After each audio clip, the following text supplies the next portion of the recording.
Today I'm making lentil loaf. So first thing, I'm going to slice up 2 onions, then dice them up, and I've got a fry pan heating with a little bit of oil. So your first part is you're supposed to cut up the onions and 2 cloves of garlic.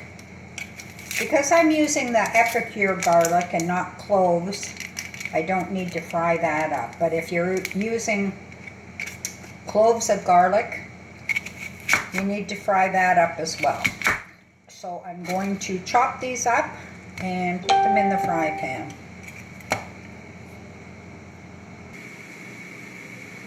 Onions are chopped up,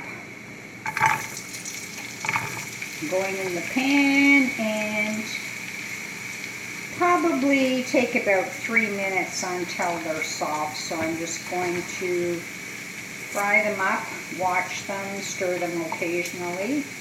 I didn't cut them in like super small pieces because of the fact that it's going in the food processor. I'm boiling up a chicken carcass here. I'm making soup at the same time.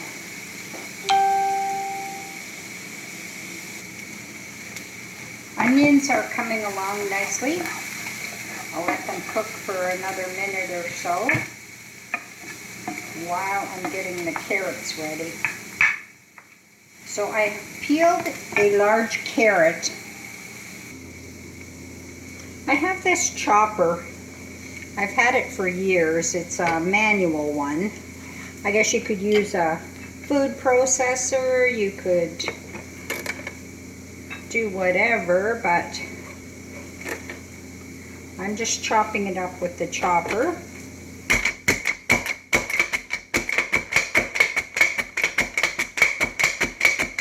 Like so. Then my large carrot is ready for the lentil loaf. Now I'm ready to add everything together to make the loaf. So in go the 2 onions that I fried up.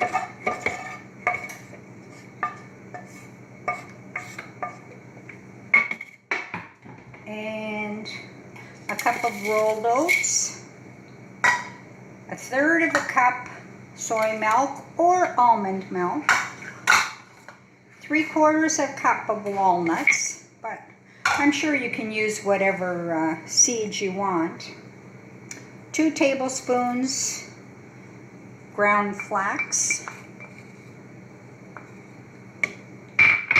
Now, because I didn't use cloves of garlic, I'm putting in about a teaspoon and maybe 2 teaspoons of garlic, and 1 carrot that I had diced up with my chopper, which I showed you guys. You can do it with a knife, do it with a food processor, whatever.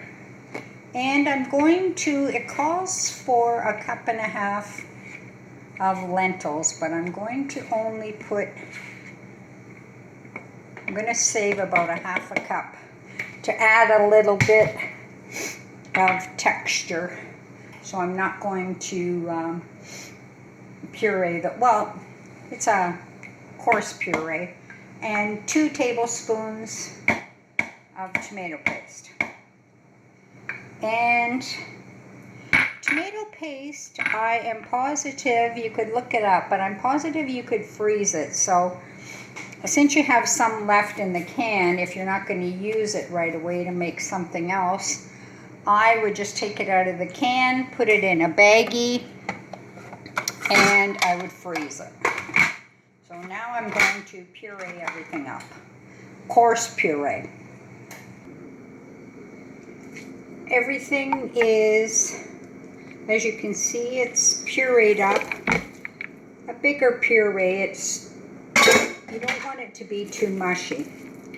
I'm not a big fan of making extra dishes, so I'm just going to mix this up in the pan that I did the onion in. So take this out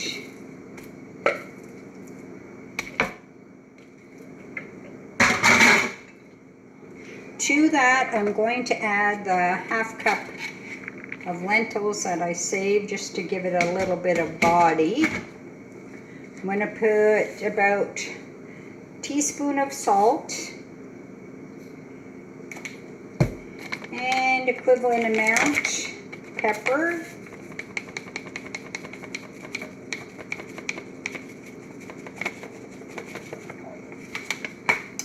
Two tablespoons each oregano and thyme. So that's all going to get mixed up. I've lined a loaf pan with parchment paper. You want to line it with parchment paper and overlap, let the paper overlap, just to make it easier to get the loaf out. According to the recipe, this is better made the day before. Gives time for all the flavors to come together.